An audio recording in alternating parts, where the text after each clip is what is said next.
Welcome to the Infinite Prosperity Podcast. I'm your host, Louisa Havers, and I help high-level entrepreneurs and leaders unlock the codes of sustainable success through energetic mastery, wealth consciousness, and aligned strategy.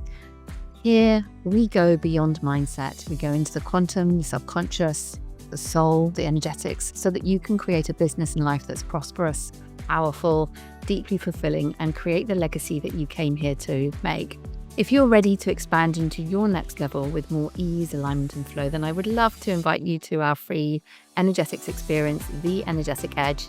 This is where we dive into the hidden energetic patterns that hold high achievers back and activate the frequency that's required to go beyond your current ceiling.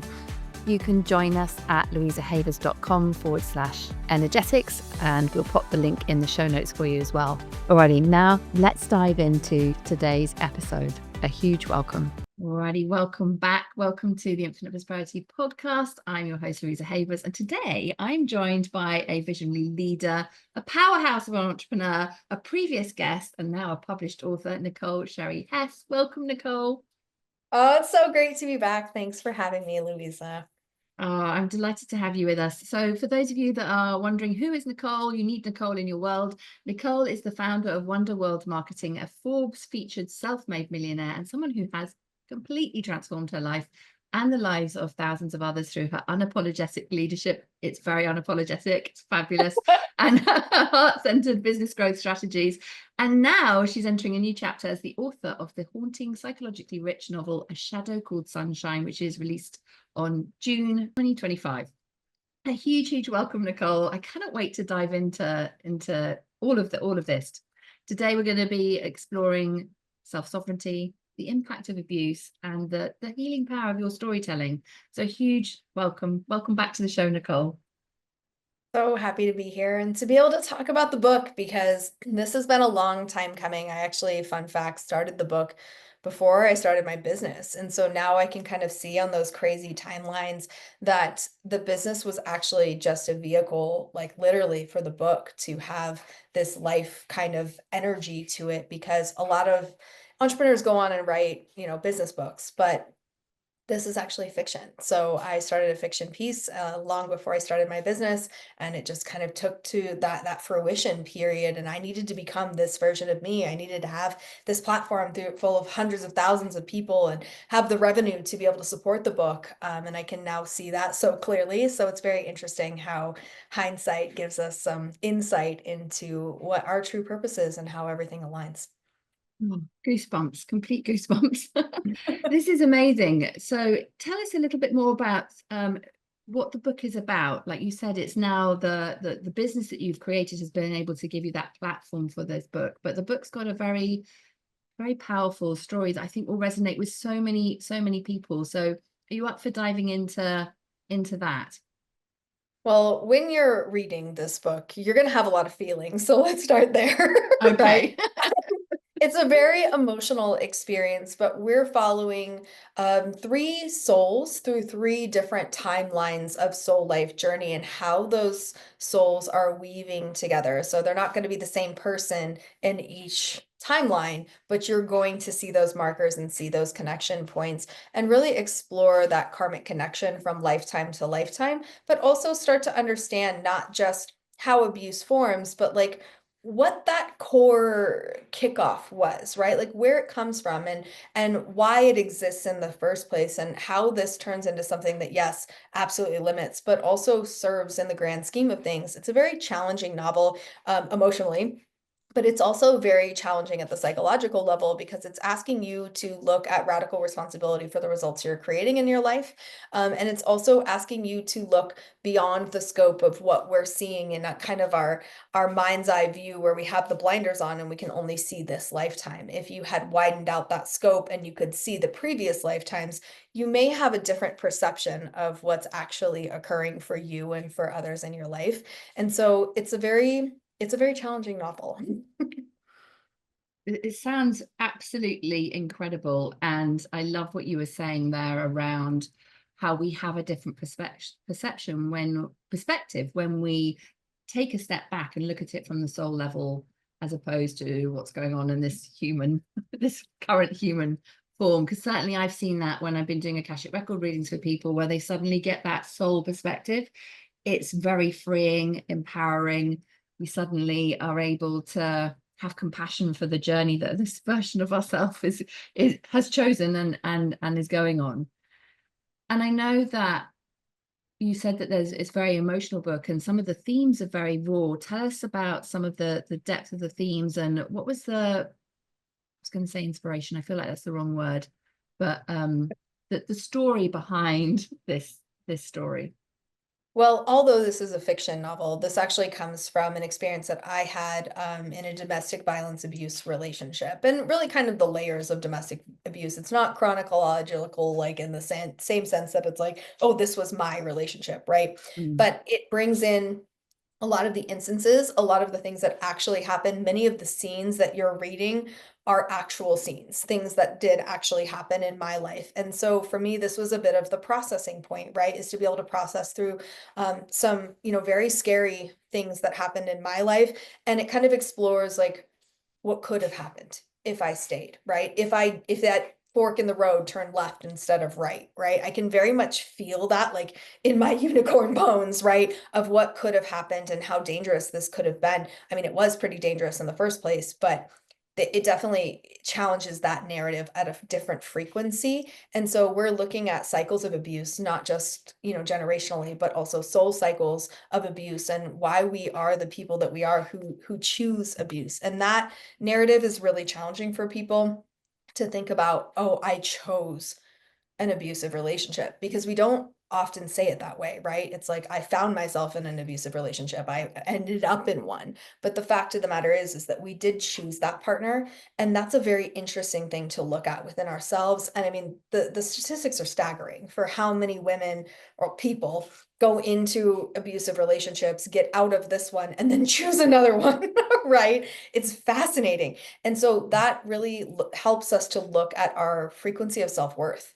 And, we want to talk about the vilification of, this person, this bad person in a relationship. But the fact of the matter is that at a deeper psychological level, like, who are we in that equation? What are we bringing in that's choosing this again and again and creating this repetitive cycle? We can't change other people, but we certainly can change ourselves. And so this novel kind of shows you the different paths to that in a fictional sense, and helps you to explore some of the big scary what ifs that happen within abusive relationships, but also within the abusive relationship that we have with ourselves that leads to suicidal tendencies.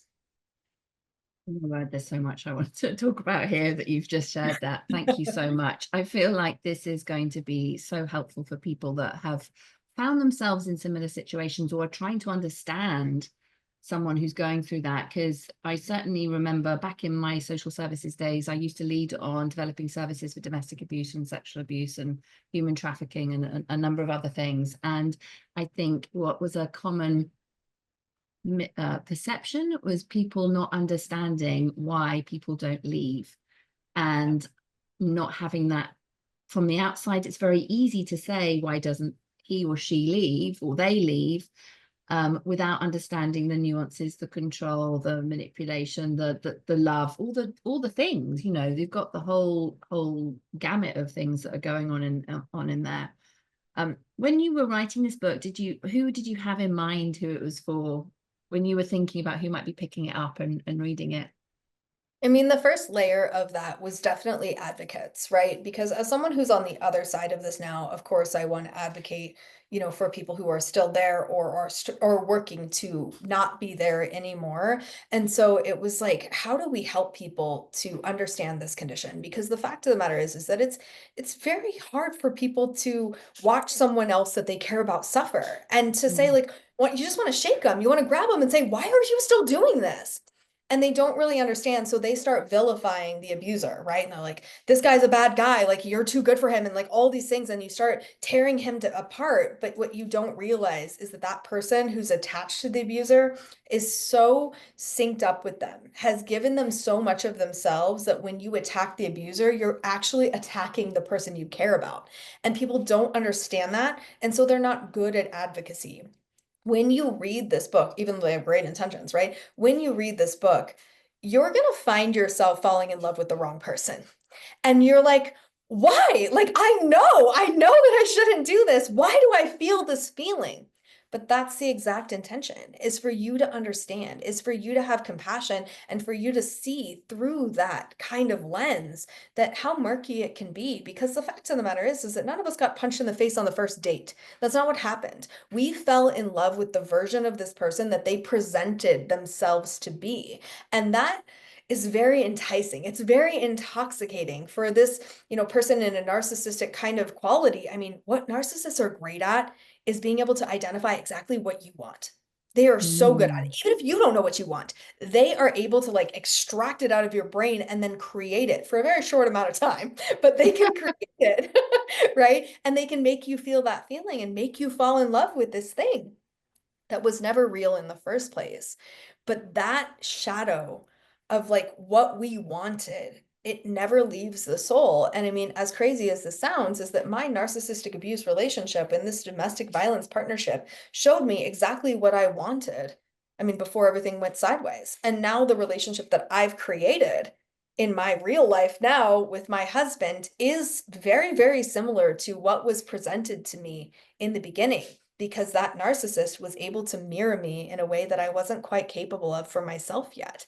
And so it's very tricky, and it's more complex than people make it out to be, where it's like, well, just leave him, he's a bad guy. And it's like, well, there's a lot more that goes into that. And so when I was writing this book and kind of peeling back the layers, I needed to learn how to become my own advocate, right? And so in becoming my own advocate, I needed to go back to my past self and validate what she was thinking and feeling, instead of crazy making, instead of making her the bad version of herself for staying. I needed her to have self-acceptance. And so through writing it, I created my own frequency of self-acceptance, which had this kind of rippled out impact where when people read the story, they feel that compassion for the other people in their life that are maybe experiencing this and going through it, because now they understand at a more emotionally intelligent frequency. And I think that is, a really important thing, because I don't care who you are, someone who's been abused. Like, and that is crazy, right? If you haven't Mm. experienced it yourself, you 100% know someone who has. And of course, you care about that person and you want to advocate. And, I do believe this is something that could help people who are in the situation. But the fact of the matter is that getting out by yourself is impossible. You can't get out without advocates. You can't get out with people helping you without people helping you. And we need more people to be better advocates to help these people to get out. Absolutely, because I remembering from my old social services days, leaving is one of the most dangerous points, because the abuser, inverted commas, is losing their control, and depending on all the things, that is, it's a dangerous time. And so you're absolutely right, people need that support to be able to have the strength to go through it and to make sure that they're safe whilst they're going through it. I wanted just to circle back a little bit to the allure of narcissism, because it is very captivating, and I think often people can, unless you've known one, and most people will know one, and been able to identify it, it's hard to distinguish what some of the characteristics might be. Are there some ones that sort of pop into mind as like these would be your top 3 flags of that would be what narcissism could look like, for someone to potentially identify it in their relationships? And this could be like with their partner or a parent. So often it can, we repeat history, don't we? So if we've had a narcissistic parent, oh joy, we may then go and choose another narcissistic partner. I think what's really important to acknowledge is that narcissism is a normal human behavior, and that we are all on the spectrum of narcissism. And so it's not you are a narcissist or you are not one, right? It is a gradient of narcissistic behaviors that we all carry. All humans at some point in their life feel a sense of grandiose, right? I mean, you win the trophy, you're standing up on the podium, like you feel better than the people below you, right? That in itself is narcissism, right? Mm. And it doesn't need to be detrimental or abusive or manipulative. It can be, in a sense, the frequency of just achievement can bring on the feeling of grandiose. That's one of those things to look at. Now, in a clinically diagnosed narcissist, which I had the pleasure of being with, right? In the clinical diagnosis of this, we're looking at this more from the frequency of a sense of grandiose that's not supported by reality, right? It's that Yes. they feel much better than everybody else while they're at the bottom of the podium, right? But in the beginning of a relationship, it can be very easy for a narcissist to present themselves in a completely different way because you don't know them. You think you do, Mm. but you know what they want you to see. And so it's a bit of a house of cards. And so that red flag comes in when they have a sense of grandiose where they are behaving as if they are better than everybody else, but they actually don't have a lot of evidence to support that. And that was particularly true with the guy that I was dating. He was very good looking, which is a trap, right? Oh, so hard. Damn them being good looking. So good looking, very charismatic. Everybody just kind of Mm. gravitated towards him. And I mean, you felt special just being the one he chose, right? Regardless of the fact that there were many others that were chosen just at the same time as me. I just didn't know about them, right? Right. Convenient. Okay. Um, but I felt special in his presence, right? I felt like it was a gift to be around him, and to be the one that he was walking into the room with felt incredible because everybody loved him. And so that feeling, I mean, of course we all want that in a partner. I mean, I have that in a partner now, is that my husband is very much that way. I mean, he's incredible. People love him. My clients are like, "We love your husband." Right? Everybody wants their own Daniel. Yeah. He's fantastic, and I do feel that sense of pride walking into a room with him. Everybody naturally gravitates, but underneath Daniel, there's substance and there's truth, Mm. and all of the things that he presents are facts, not fiction. Whereas with my ex, he was hiding a lot of things, right? It's like he had this very flashy car. It was a very good looking car, but by the way, it was my car, right? It wasn't his car, right? It was mine. And like he had carefully positioned things so that people believed that he was better than he was. And that, when you start to get intimate with somebody and you start seeing the behind the scenes of how they actually behave, you'll start to see those little incongruencies where the story doesn't quite add up. And that should bring a little bit of a red flag of like, wait a minute, you're acting like you're this rich, badass guy, but like that's my car.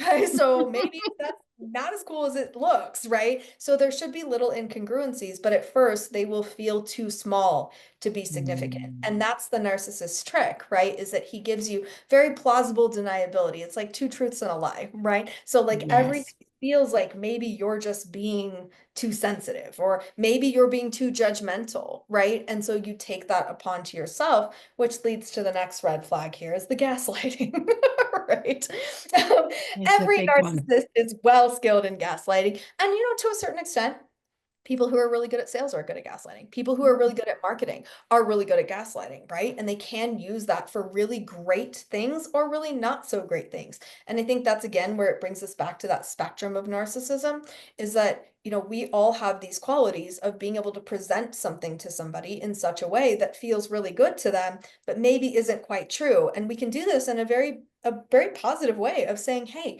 you could be amazing, right? You have all of this talent, you have all of this potential. Talking about somebody's potential to them on a sales call is in effect gaslighting. That's what it is, right? Is that we're presenting what possibly could be, even though it's not. And so we call that a good thing, right? We call that supportive. But we twist that just a little bit. We get into the nefarious side of gaslighting, where we're creating a situation where, we're talking about somebody's potential, but we're using it against them. And that is what a narcissist does, is that instead of helping and making you feel right inside of your body to be able to take action, they use those deep, dark fears against you and twist that reality to be able to erode some of that structure of your sense of self, which is beneficial for them. And so if you're in a situation where you're feeling like this guy's telling me a lot of things, right? But it's not really quite adding up on the back end, or I'm constantly feeling wrong. I always feel Mhm. wrong. If you constantly feel wrong in a relationship, I mean, and you're not wrong, this should be a red flag. You should start to raise that. And whether that's with a parent or a mentor or, you know, your partner, you should be able to identify your own self-sovereignty and like your sense of self of knowing like, I am right about this. And like, no matter what anybody else has to say about it, like that's not true. Knowing your truth and not allowing your truth to be manipulated by the perspective of somebody else is really important. And I mean, sometimes we want that from a mentor, right? We want a mentor to see something special in us and gaslight us into believing into ourselves. Right? I mean, it can be used for good purposes, and that's why it's a little bit tricky. And so that third thing that I think is pretty ironclad, and this one I think is the one you should be watching for the most, because I think it is the easiest one to identify, is that, you know, there is going to be a love bombing period. And that love bombing period is going to be fantastic. And you are going to feel amazing. And I don't want you to be too suspicious of that, because it can happen with it being real.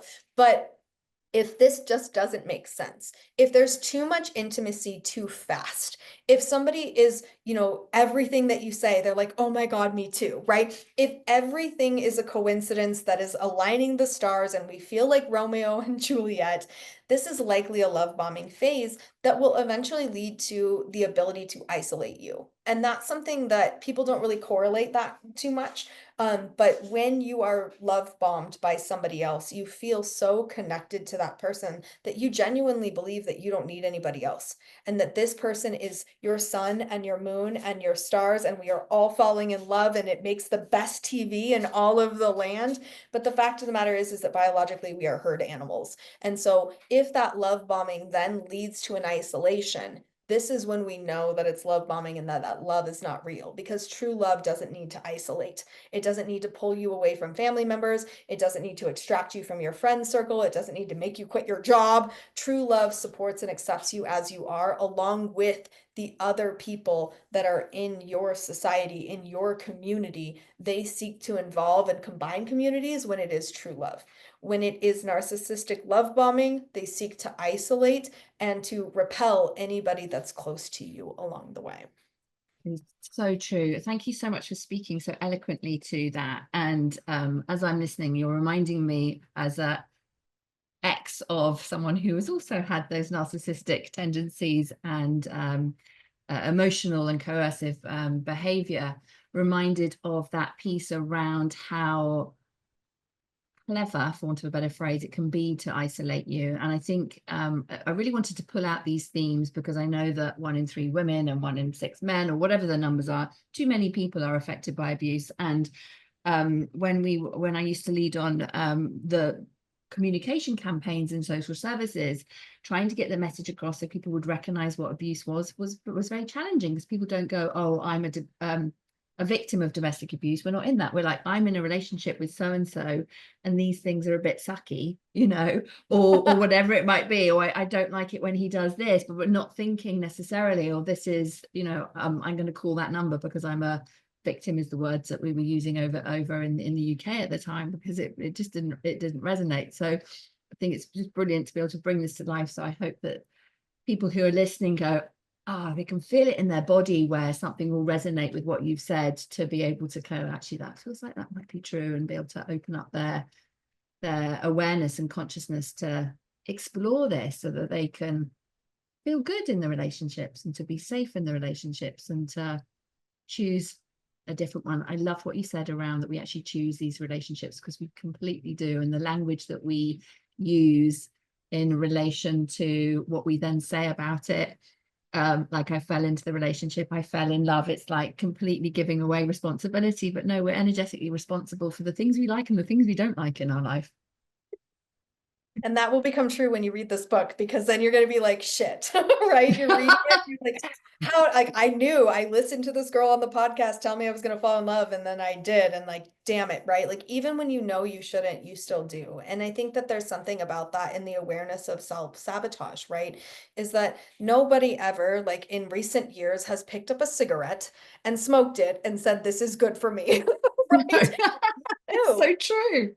But you did it anyway. How many millions of billions of people smoke cigarettes, right? We know it's bad for us, but we do it anyways. That is the mark of self-sabotage. We know that there's mistakes in life. Everybody makes mistakes. You get into a relationship, You make a mistake. And when that is a mistake, you leave it and you don't repeat it, right? But when you don't leave it and you continue to stay, or you get out and then choose someone who's just like this person, right? And do it all over again, you know that this is a self-sabotage pattern because you know you shouldn't, but you do it anyways.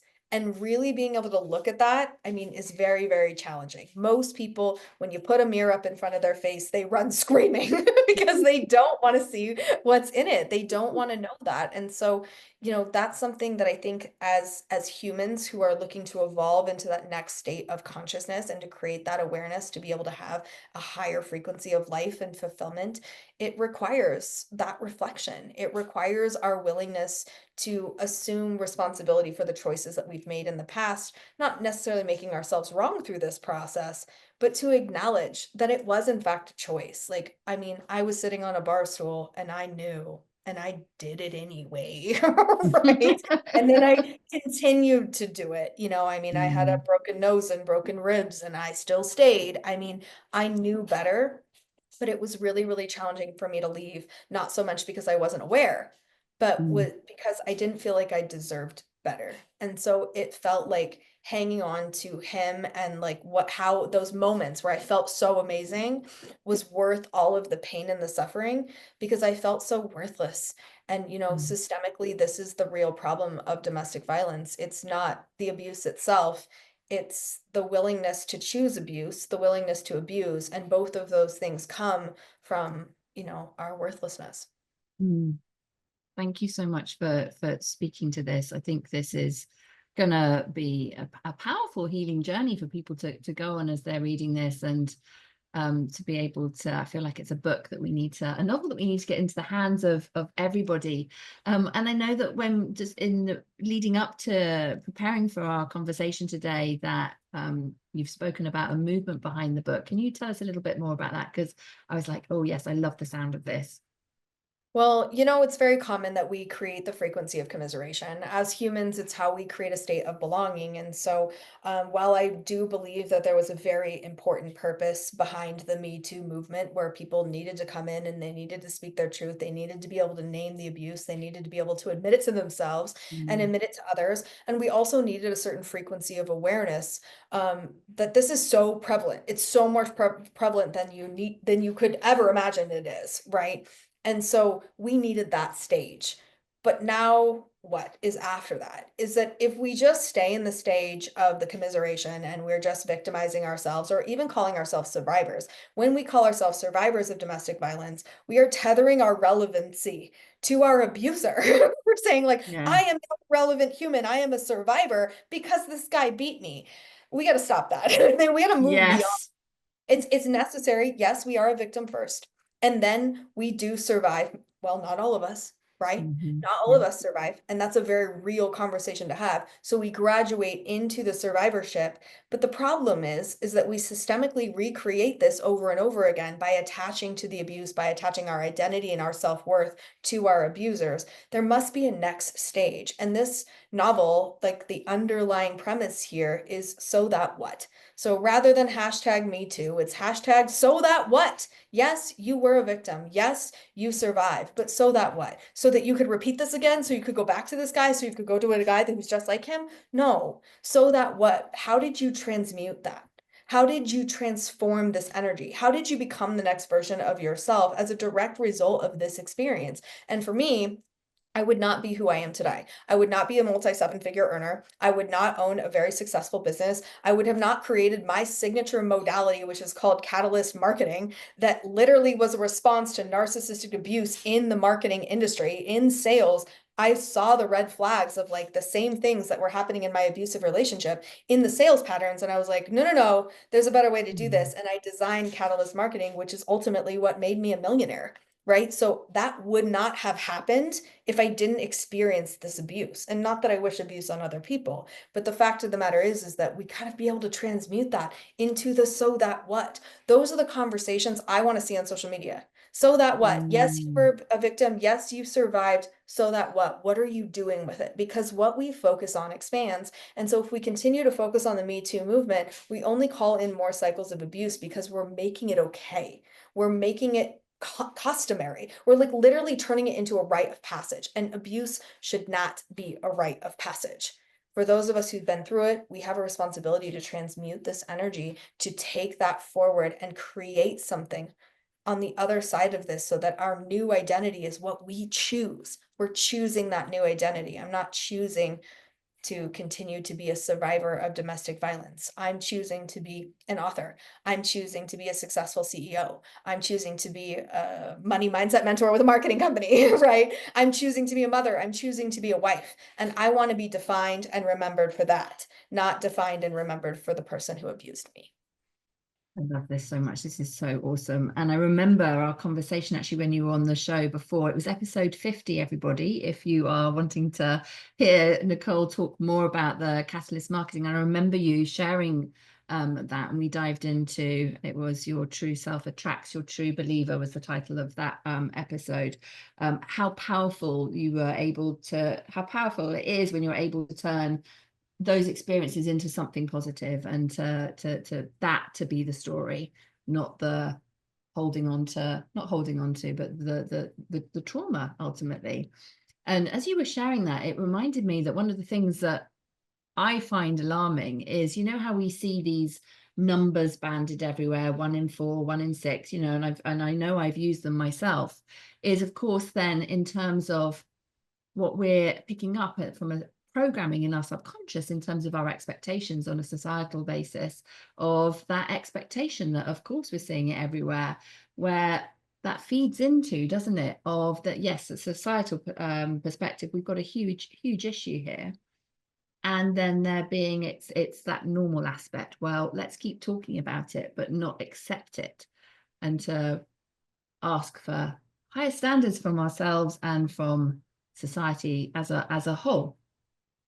I mean, systemically, when we normalize, I mean, anything, right? It becomes accepted, it becomes consciously relevant, and we continue to repeat the same patterns. And it's not to say that we don't talk about these numbers and we don't talk about these things, but we need to finish the damn sentence, right? And so it's like, yes, there is 1 in 4. And what are we doing about it? What is the next step of this? And really challenging ourselves to focus on the solution orientation instead of endlessly focusing on the problem. The fact of the matter is that problem-centric marketing does work. Problem-centric focus, it does work. It does bring awareness, but awareness doesn't create solutions. And this is what I kind of look at in the realm of like therapy versus coaching, right? Is that we have a role of therapy and we need to learn to express our feelings safely. That is, I mean, is absolutely essential. Like, we will not be able to evolve into solution orientation if we cannot have a space where we can safely express ourselves, right? And so therapy plays that role, but therapy doesn't seek solutions.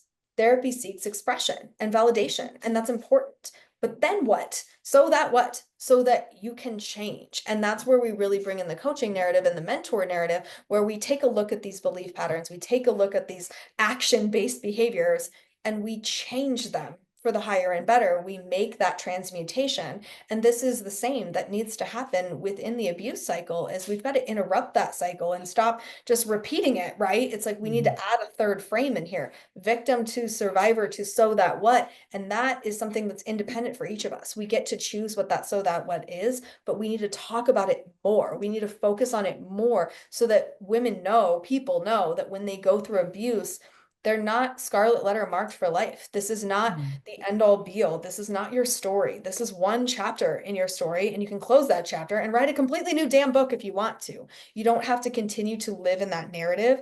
And I don't think society does a great job of that, because that all tethers back again to that worthlessness, is not feeling worthy of even having a great relationship after you've been abused. There's so much guilt and so much shame with choosing that abusive relationship that we often stay in the same pattern simply because we don't know we can break out of it. And I think more of us need to really talk about what it looks like on the other side. Yes, to give hope for those that are in it, but also to prevent it. There's not enough preventative measure. I mean, per the usual in, most of our society, we don't have enough preventative medicine, right? We're focused on the outcomes.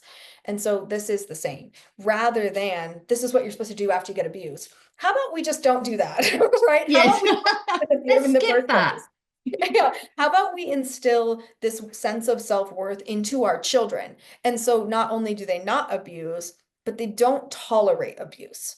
right? And the second those red flags show up, they say, oh, I know what this is. I'm gone, right? Which Yes. is exactly what we were doing with the charity project that ties into this book, is that I'm partnering with a charity that is creating an app right now, and that app is called Real Talk.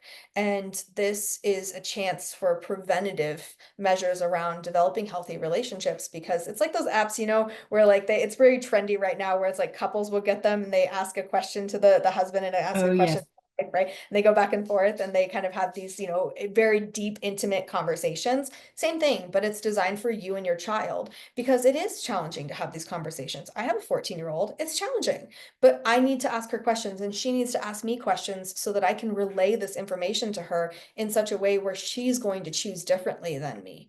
And so it's really moving into that preventative space. And that's another big charge of the book, is, you know, all this weight I'm putting on this poor novel, right? And it's like, chemically, I want you to know the difference. I want you to know what a healthy relationship looks like, because I think a lot of us don't have a great point of reference for that. And so through this book, you're going to see what not to do, but it also starts that conversation of, what could we be doing instead? What does it look like to be raised feeling worthy? What does it feel like to have self-worth systemically? What if we created a culture with systemic self-worth? How would that change things for us? You know? Massively. Like, wow, that would be phenomenal. This is incredible. So with the app, how do has the app got a name? How do people go and find that? I know that you're partnering with Weave. Is that tell us those pieces? Is Weave to do with the app? Is that separate? Yeah, Weave is a domestic violence charity that's set up in Northern California that specifically helps women after abuse. But I met with this woman who owns this, who's the CEO. And we just, you know, when you just have that like soul connection with somebody where it's like, I must have known you for lifetimes, right? It Mhm. was instantaneous. And she said to me, like when we were talking, I was a little bit nervous to like start talking about like charity involvement, because you just don't know what you're doing, right? And I was like, I need an adult. But she was a perfect adult. And she told me, she was like, you know, the problem with all of this is, Nicole, she's like, you can give me all this money from the book, but like, quite honestly, it's never going to be enough, because there's so much to solve. Like, no matter how successful the book is, that's not going to be enough. She's like, but if we take that money and we take these funds and we put it into the preventative space where there's not any funding, there's no government funding in the preventative space. Like, if we put it in there instead, then you might have a chance for helping this with the next generation. And then I was like in tears, crying, all the things, right? Because it was so powerful for me to think about that, especially because I have teenage children, where it's like, I want to be able to stop this. I don't want to just treat the symptom, right? I want to go to the root of this and change it and create that transmutation before it occurs. And so with Weave, they actually have a grant. They applied and they got a grant. So they have a small chunk of money that they're starting this app with. It's called Real Talk is the name of the app, and it will be available soon. And they're going to push this onto a national platform.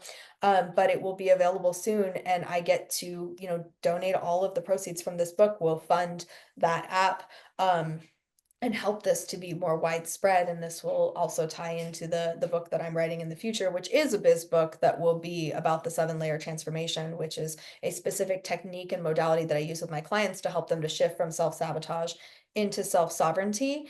But I'm also going to be writing a children's book that goes with that, right? So we'll have like the adult version that's like for business people, right? But then we're going to write a children's version of this. And so with the app, I'll be able to tie that in.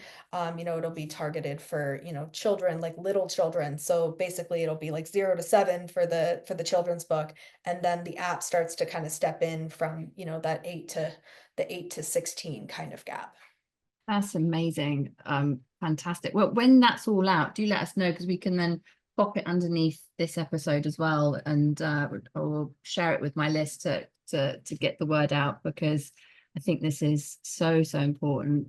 As you, from that conversation that you had with your soul friend from Weave, how there's a lot of work to do as a community, collectively and individually, with all the people that we know. Just to kind of pivot a little bit, just because I'm really curious before we wrap up, to find out, you know, what's it been like balancing this deep creative process alongside running your, you know, serving all your clients, running your empire?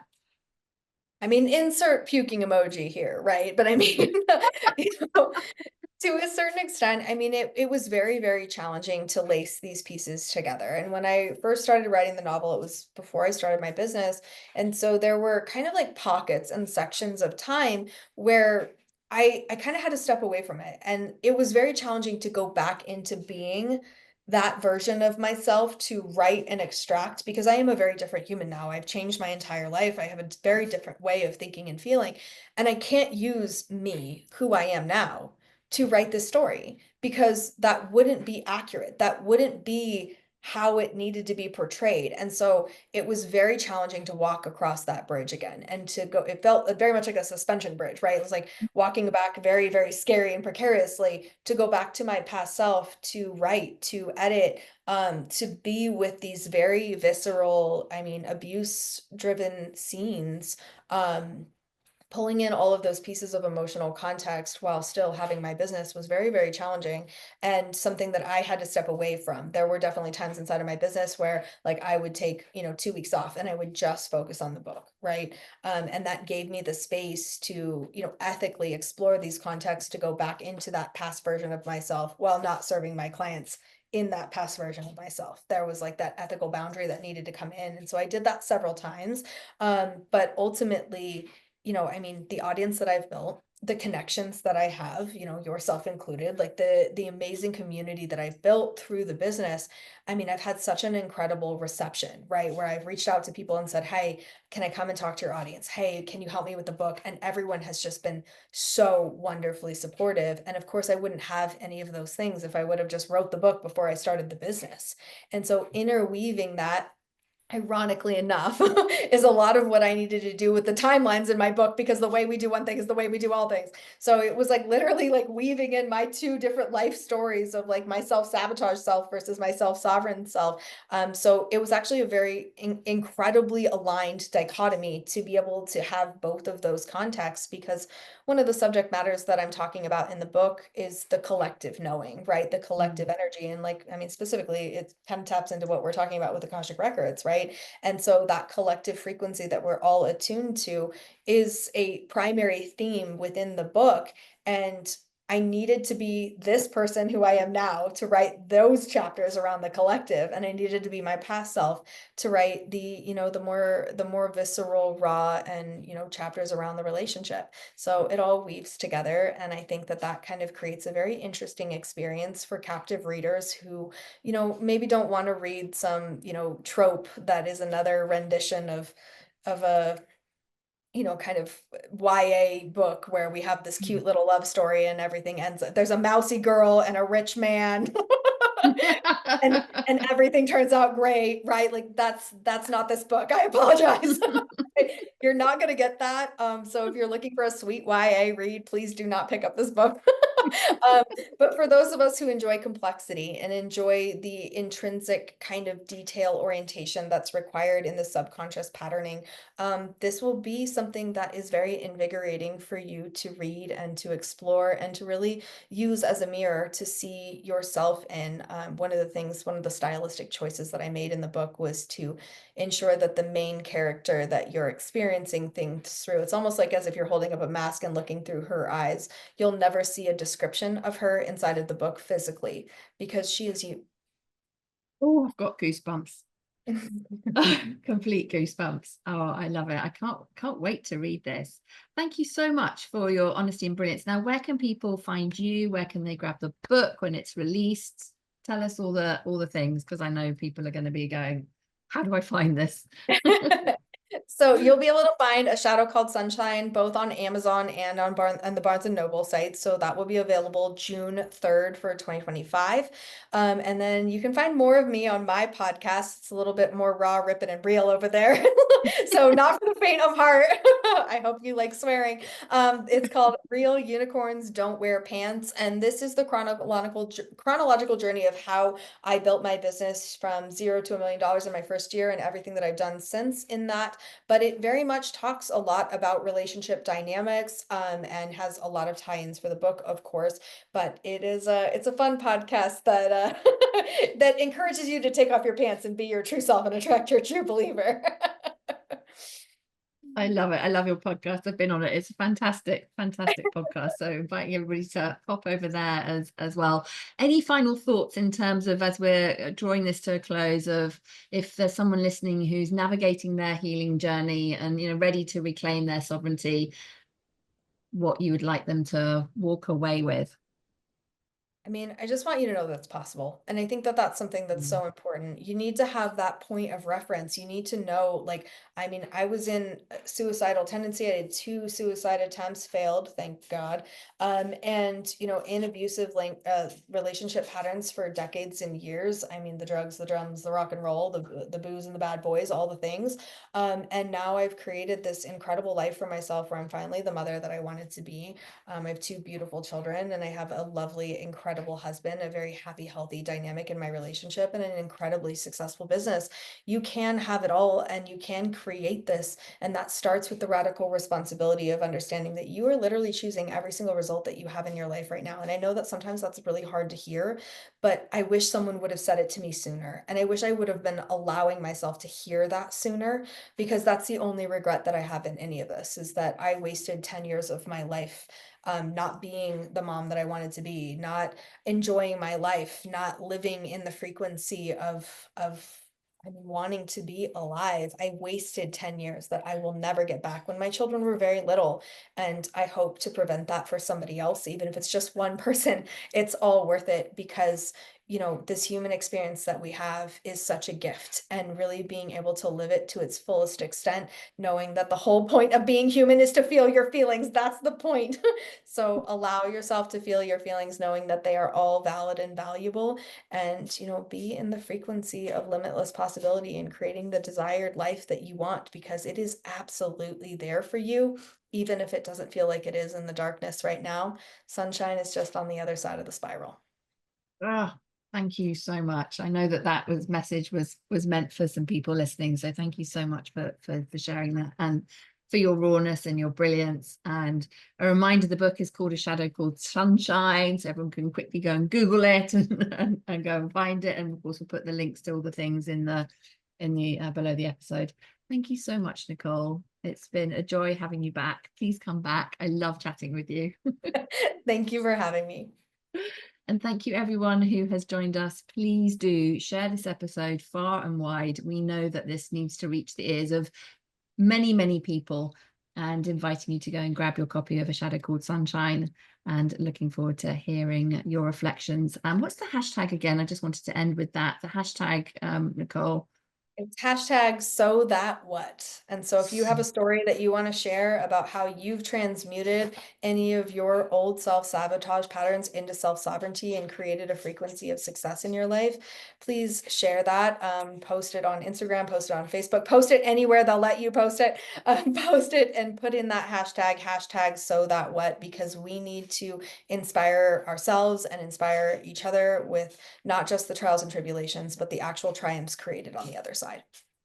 Absolutely. Thank you so much. And thank you, everybody. Sending you all lots and lots of love. Until the next episode, I will see you then. Take care. Bye-bye. Thank you for joining us for this episode of the Infinite Prosperity Podcast. I hope it's left you feeling inspired, expanded, empowered to embody your next level of success. And I would love to invite you to join me for the Energetic Edge. This is my free energetics experience for entrepreneurs and leaders who are ready to master the frequency of their next level. You'll discover how to identify and shift the subtle energetic blocks interfering with your capacity for more income, impact, and expansion. You can join us at louisahavers.com/energetics or via the link in the show notes. And I'll see you there. Here's to your next level, and I'll see you in the next episode.